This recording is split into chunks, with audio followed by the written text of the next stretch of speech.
흑백 요리사란 예능이 뜨면서 삶이 바뀐 사람들이 있죠. 그 중에는 안성재 셰프라는 요리 장인도 있을 겁니다. 그는 방송 이후 여러 뉴스와 인터뷰에 출연하기 시작했는데요. 그런데 최근 손석희의 질문들이란 인터뷰 프로그램에 안 셰프가 나와서 한 말이 논란이 되고 있어요. 방청객의 질문에 대해 지금 워라밸을 지키면 미래의 워라밸은 없다는 내용의 대답을 한 건데, 이를 워라밸을 지키지 말고 일을 하라고 생각한 사람들이 분노하고 있는 상황인 것이죠. 우선 결론부터 말씀드리면 저는 안 셰프가 맞는 말을 했다고 생각해요. 문제는 왜 사람들이 이 말에 분노하냐는 거죠. 이번 영상은 지 채널의 지식이라기보다는 그 이유에 대해 나름대로 썰을 풀어보는 영상 되겠습니다.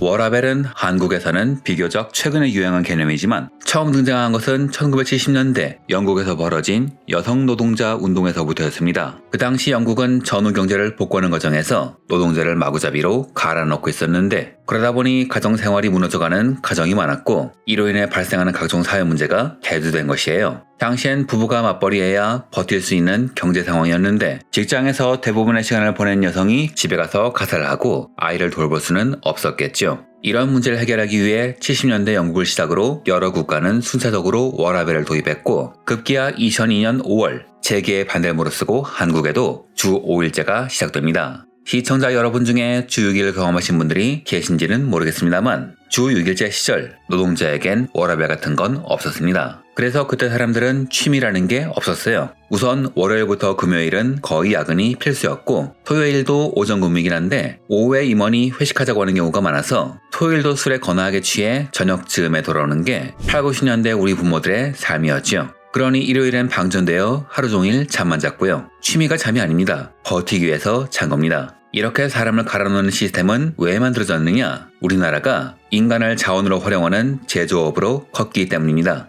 내 삶을 회사에 바치는 이시오 개미의 정신으로 자동차와 가전제품을 만드는 일본 기업을 상대하려면 놀라운 속도로 달리는 대만, 싱가포르, 그리고 갑자기 나타나서 달려오는 중국을 상대하기 위해선 압도적인 기술 우위가 없는 한 직원의 노동시간을 늘려서 생산성을 높이는 게 제일 쉽기 때문입니다. 적어도 원가는 낮출 수 있으니까요. 일본처럼 기술적 우위가 있다고 해도 가성비로 밀릴 수 있는 게 제조업 시장이라 재계는 주 5일제를 앞다투어 반대한 것이죠. 여하튼 한국의 워라밸은 좋은 편이 아닙니다. 한국은 OECD 국가 중 5위에 해당할 정도로 근무시간이 긴 국가라고 하죠. 앞에 있는 게 무려 코스타리카니 이 정도면 혹사당하는 것 맞는 겁니다. 문제는 이렇게 일을 한다고 해도 오히려 기본급은 점점 내려가다는 거죠. 모 대기업의 20년간 급여 관련 자료를 조사해보니 총 소득은 요즘 신입이 옛날 신입보단 많이 받지만 기본급은 선배보다 줄어들면서 국민연금, 퇴직금 면에선 불리한 경우가 많더라고요. 그나마 선배들은 55세 정년 딱딱 채워나갔지만 요즘엔 심하면 입사 3개월 만에 정리해고 당하기도 하니 내 삶을 갈아 회사에서 일을 해도 삶은 물론 노후가 보장이 안 되어 고민이 많았던 사람들에게 워라밸 이야기가 나온 겁니다. 문제는 워라밸을 지금 지키면 미래에 워라밸이 없다 란 말에만 꽂혀 전체적인 맥락을 읽지 않고 분노하고 있다는 것이죠. 이건 요즘 많이 벌어지는 현상이긴 합니다. 전체적인 맥락을 못 읽고 단어나 문장에만 꽂히는 현상. 하지만 영상을 보면 알 수 있듯 안성재 셰프의 이야기는 회사의 나를 갈아바치라는 이야기가 절대 아닙니다. 안성재 셰프의 말을 이해하기 위해선 이 사람이 전문성을 갖춘 요리사라는 점, 우리가 회사와 맺은 계약 관계와 내 삶의 목표를 위한 워라밸을 분리해서 볼 필요가 있습니다. 영상에서 질문하신 분은 요식업계 종사자죠? 안 셰프가 분명히 논란이 될 수 있다고 전제를 두었음에도 많은 분들이 분노하는 이유는 요식업계 워라밸 자체가 낮기 때문일 겁니다. 보통 음식점의 오픈 시간은 9시에서 11시인데요. 문제는 그 전에 직원들이 노는 게 아닙니다. 오전엔 재료를 구매하고 손질을 해야 하거든요. 새벽 시장에 한번 나가보시면 근처 유명 맛집의 오너, 셰프들이 나와 있는 걸 볼 수 있을 겁니다. 그리고 식당을 운영해보신 분들 혹은 창업조사를 해보신 분들은 아시겠지만 식당 장사의 꽃은 저녁 장사예요. 지역 중에 이런 지역이 있을 겁니다. 기업체가 많이 있어서 점심엔 식당에 줄을 서야 하는데 정작 주거지가 멀리 떨어져서 저녁 땐 다 빠져나가는 업무 지역, 이른바 저녁 한정 유령 도시죠. 이런 곳은 아무리 점심 매출이 좋다고 해도 소용이 없습니다. 점심 때 줄을 서는 가게임에도 불구하고 저녁 매출이 안 좋아서 문을 닫는 경우가 많죠. 즉 요식업은 저녁 매출이 진짜입니다. 그러면 저녁 장사만 하면 되는 게 아니냐 하고 생각할 수도 있을 텐데 이게 유흥업소도 아니고 셰프가 밤에만 요리를 팔 수는 없죠. 즉 요식업은 아침에 재료 준비를 해서 저녁 장사까지 해야 하니 워라밸이 존재할 수가 없고, 이에 많은 분들이 고통을 호소하고 있는 것이죠. 즉 본질적으로 그런 업계라는 건데요. 하지만 사실 더 큰 문제는 요식업계 시스템이 바로 도제식이라는 것에 있죠.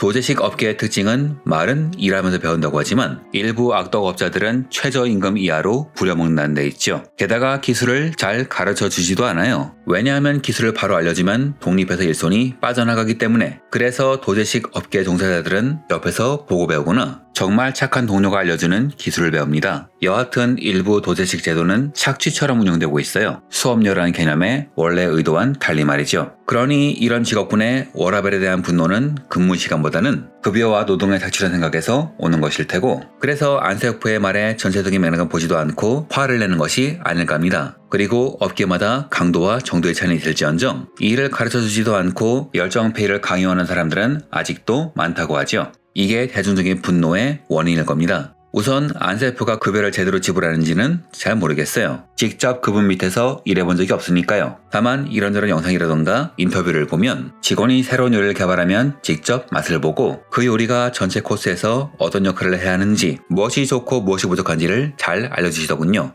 또한 스푼 잡는 법에 따라 조미료의 맛이 달라지는데 그런 것까지 하나하나 다 체크하고 혼낸다고 합니다. 즉 그는 가르쳐주긴 싫지만 네가 눈으로 배우라는 식의 악질 오너는 아닌 것이죠. 제대로 가르치고 있습니다. 저는 제대로 가르치고 급여를 지불하면 도제식 업계의 스승으로선 전혀 문제가 없다고 생각해요. 그럼 워라밸을 지키지 말란 말이냐? 사실 그건 여러분에게 달린 겁니다. 이게 안세프의 말의 핵심이죠.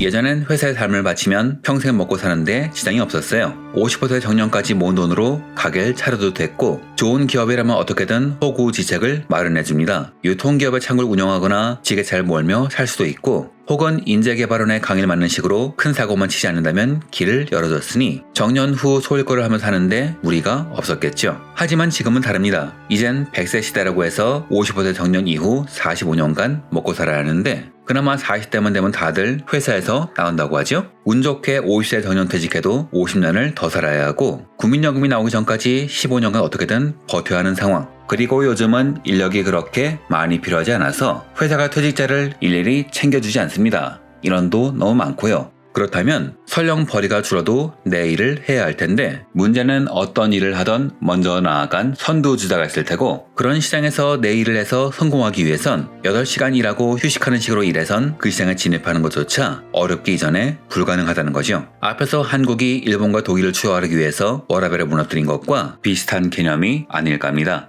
즉 저는 회사의 조직원으로서 워라밸이 무너지는 것과 내가 하고 싶은 일을 하면서 워라밸이 무너지는 것은 구분해야 한다고 생각합니다. 그래서 안세프의 말에 공감을 했고요. 살짝 제 얘기를 좀 하자면 저는 유튜브를 활용한 작가 중 한 명입니다만, 작가 생활을 하면 워라밸은 무너지기가 좋습니다. 제일 빨리 죽는 직업군이 작가라고 하죠. 지금 제 컴퓨터엔 미사용 대본이 1000개가 넘고 책 한 권을 출판할 정도의 원고도 30개가 넘어갑니다. 모든 가용 시간을 보고 읽고 쓰는 데 투자하느라 한 주 중 쉬는 날은 단 하루도 없고요. 6시간 수면은 유튜브를 하면서 날아간 꿈에 불과하죠. 그런데 구독자 수를 보시면 아시겠지만 저는 평범한 유튜버죠. 즉 제가 더 성장하려면 이 이상 워라밸을 무너뜨려야 한다는 겁니다. 천부적인 재능이 없다는 전제하에 말이죠. 자, 이 시점에서 구독 버튼 꼭 한번 눌러주시길 부탁드리고요. 안성재 셰프는 이야기를 하는 겁니다. 어떠한 전문적인 영역에서 뭐라도 얻고 싶다면 천부적인 재능이 없는 한 워라밸을 지키는 것은 무리일 것이고, 천재도 워라밸을 무너뜨리면서 목표를 향해 돌진하고 있으니 워라밸을 지키면서 일을 한다면 지금의 상황이 절대 바뀌지는 않을 거다. 차라리 지금 무너뜨려서 나중에 편해지는 것이 좋지 않은가? 그냥 시장에서 일을 하면 괜찮다. 하지만 당신이 중식이든 한식이든 일식이든 전문성을 얻고 싶다면 워라밸을 무너뜨려 매달려야 한다는 이야기가 아닐까 합니다.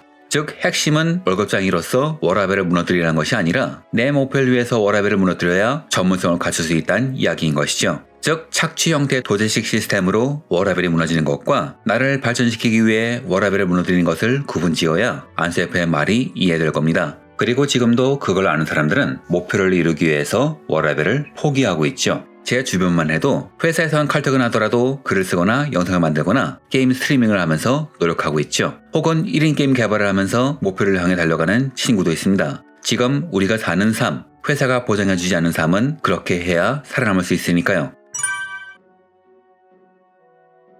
정리해보죠. 만약 회사에서 일하면서 워라밸이 무너지는 것이 싫다. 뭐 그럼 칼퇴근해도 좋다 생각합니다. 어차피 전문관리자 임원 코스 못 밟으면 40대에 다 정리되는 상황에서 회사에 내 삶을 다 쏟아붓는 건 지금 권할만한 게 못 되죠. 특히 요즘엔 입사하면 바로 보이잖아요. 임원이 될 신입과 그렇지 않은 신입. 애사심? 정년까지 지켜주지 않는 회사에 가질 게 못 됩니다. 다만 여러분이 회사의 임원이나 계열사의 사장을 꿈꾸거나 혹은 그 커리어를 바탕으로 미래에 계획하는 기획이 있거나 혹은 회사가 아니라 내가 꿈꾸는 커리어를 위한 목표가 있다면 워라밸이 무너질 정도로 쏟아부어서 해야 전문가의 길에 가까워지지 않을까. 저는 그런 생각이 듭니다. 그래서 안세프의 말에 공감하고요. 워라밸이라는 단어에 반응하는 게 이해는 가지만 살짝 안타깝긴 합니다. 꼭 회사를 위해서 워라밸을 무너뜨려야 하는 건 아니니까요. 돈을 받기 위해서 워라밸을 무너뜨리는 것과 개인이 원하는 것을 위해 무너뜨리는 것과는 구분지어야 한다고 생각합니다. 다만 이러면 살아남기 위해서 어떻게든 워라밸을 무너뜨려야 하는 사회가 과연 좋은 사회인지는 잘 모르겠네요.